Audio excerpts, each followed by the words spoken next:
بسم الله الرحمن الرحيم. السلام عليك يا أبا عبد الله أيها الصادق يا ابن رسول الله. Dear brothers and sisters, due to anniversary of the Shahada of Imam Sadiq alayhi salam, we take this opportunity to talk and to learn actually from his life. The Shahada day of Imam Sadiq alayhi salam is a good opportunity to learn how we can live like him.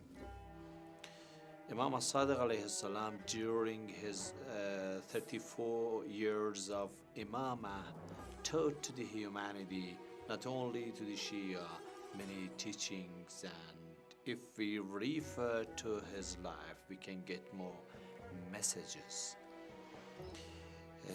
His Imamah started when the Umayyad Caliphate was going to be declined, and they were approaching to their end, and the Abbasid Caliph was going to gain the power. So Imam Sadiq alayhi salam, in this distance, started to get the opportunity. So Imam Sadiq alayhi salam, during this distance, taught and started to teach and preach Ahlul Bayt's teaching. That's why more hadithi collection of the Shia is narrated from Imam Sadiq alayhi salam, either to be in theology or jurisprudence. Mostly we will find Qala Sadiq, means Imam Sadiq said so. This is why Imam Sadiq alayhi salam got opportunity from this distance. During his Imamah, he trained many students. According to some reports, more than 4,000 students, they joined to the classes of the Imam Sadiq alayhi salam. Some historians narrated that 900 students, they were joining to Imam Sadiq school, Imam Sadiq teachings classes in the Masjid of the Kufa. That's a huge number. Amazing point is that some of the students of Imam Sadiq alayhi salam, they were from non-Shia school. That's very interesting that Imam Sadiq's student, they were not only the Shias but also the Sunnis.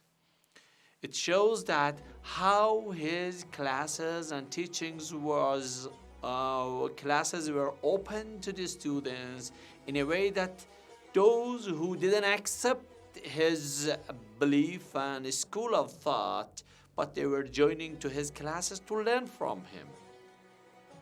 And importantly, some of the great Imam of the Sunni like Malik ibn Anas, he in his book Al-Muwatta narrated some hadiths from Imam Sadiq alayhi salam.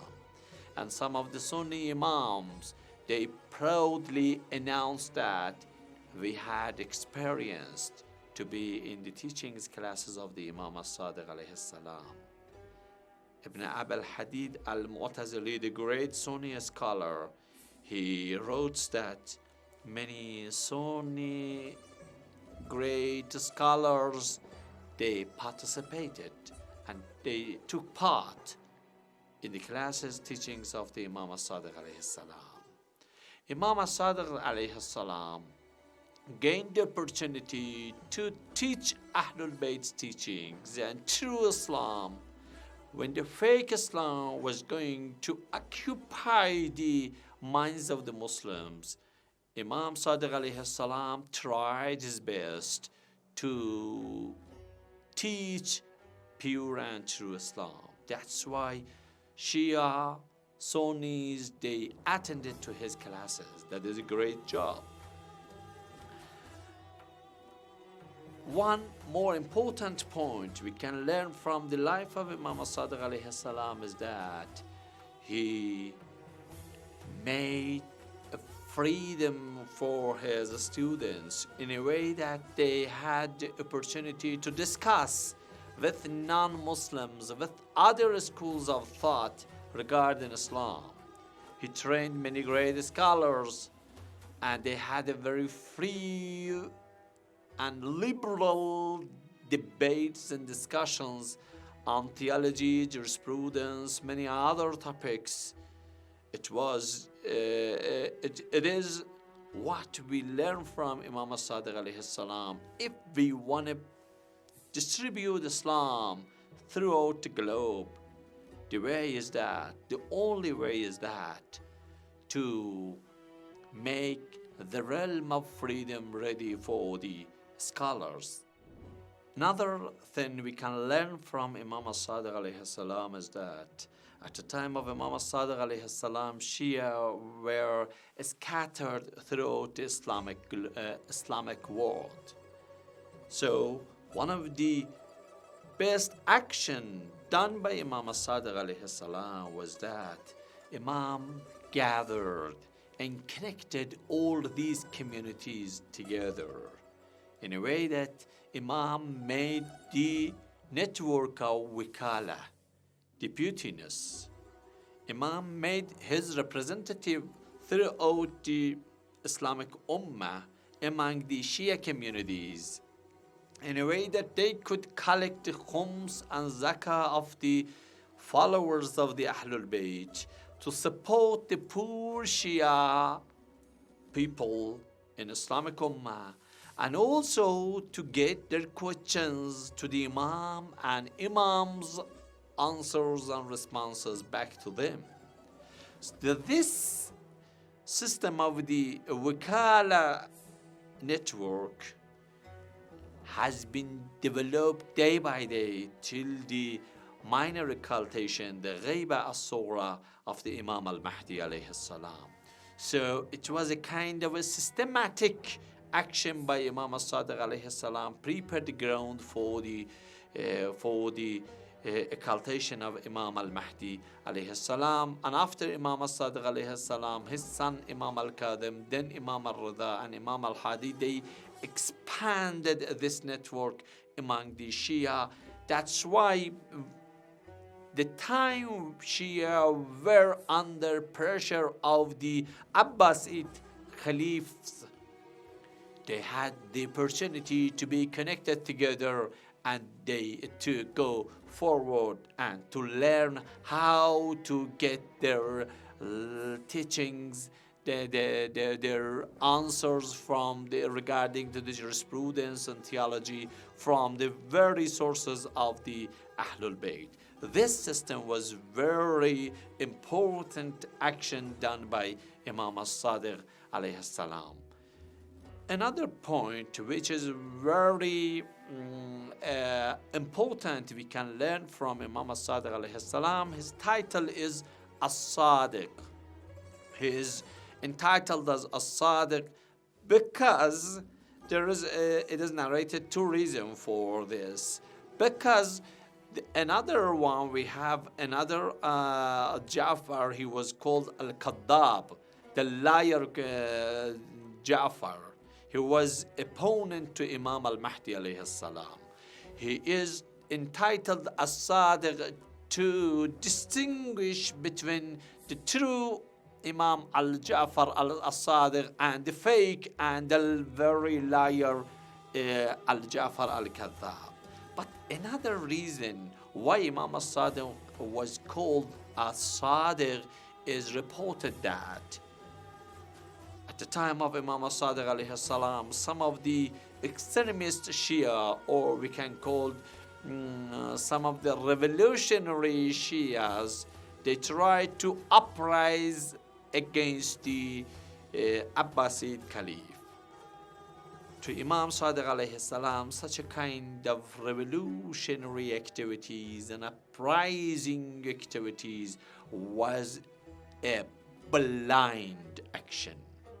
That's why Imam Sadiq alayhi salam didn't agree with them.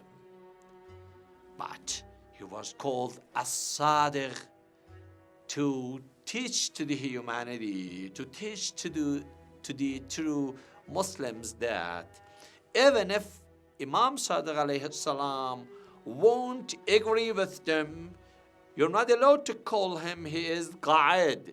He is sitting down. He is very true and Sadiq Imam while being silent or opposing to or being disagree with such a kind of revolutionary activities. One thing we can learn from Imam as-Sadiq alayhi salam is that how to protect Shia communities from the political activities, social activities, which they are going to demolish the origin of the Shia societies. How we can protect them? What Imam Sadiq alayhi salam did is very important point. Imam teaches us that when some of your activities is not going to be successful, you have to find your priority. You have to prevent the Shia community instead of provoking uprisings, movements.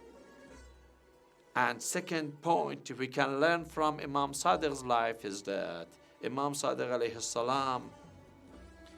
And second point we learn from Imam Sadiq alayhi salam is that there were many ghulat or exaggerators at the time of Imam Sadiq alayhi salam. They tried to call Ahlul Bayt as a god or the Rabb or something like that. Imam Sadiq alayhi salam opposed to these kind of people to show to the Muslim Ummah who is the true Shia. At the end, I would like to get some of the hadiths and messages from Imam Sadiq alayhi salam. One of the companions of Imam Sadiq alayhi salam came to him and said that, "Oh Imam, when we face the ni'mah and the blessings of Allah subhanahu wa ta'ala, we thank God. How do you do?" Imam said that we do thank God. Then he said that when we face calamities and musibah and tragedy, we do sabr and we make a patience. How do you evaluate this? Imam said that you are doing good job. When you get blessing, please be thankful to Allah. And when you get calamities and tragedies, be patient to Allah. But we are not so. That companion of Imam Sadiq alayhi salam surprised. How you are suggesting me to be thankful to God and patient to God, but you're not doing so? Imam Sadiq alayhi salam replied that when we receive blessing from Allah subhanahu wa ta'ala, we do thankful to God. But when we receive calamities, some bad news, tragic events, still we be patient, but we do thank to God. We will thankful to God as well. So Imam taught to his companion that either to receive good news or bad news, either you receive blessings of Allah subhanahu wa ta'ala or some calamities, in both occasions be thankful to God. You can be patient, but it is the lower status. The higher status and greater status is that in both cases you have to be thankful to God. What does it mean? It means that in two cases, in two occasions, in both occasions, you have to be positive. You have to look from positive mirrors to the events. Even the calamities, they have very good thin inside. If you be thankful to God, if you be shakir to Allah subhanahu wa ta'ala, that event would be more positive to you. We hope that on the day of the occasion of, we hope that on the day of the Shahada of Imam as-Sadiq alayhi salam, our heart to be enlightened by his teachings and to be true follower of Imam as-Sadiq alayhi salam.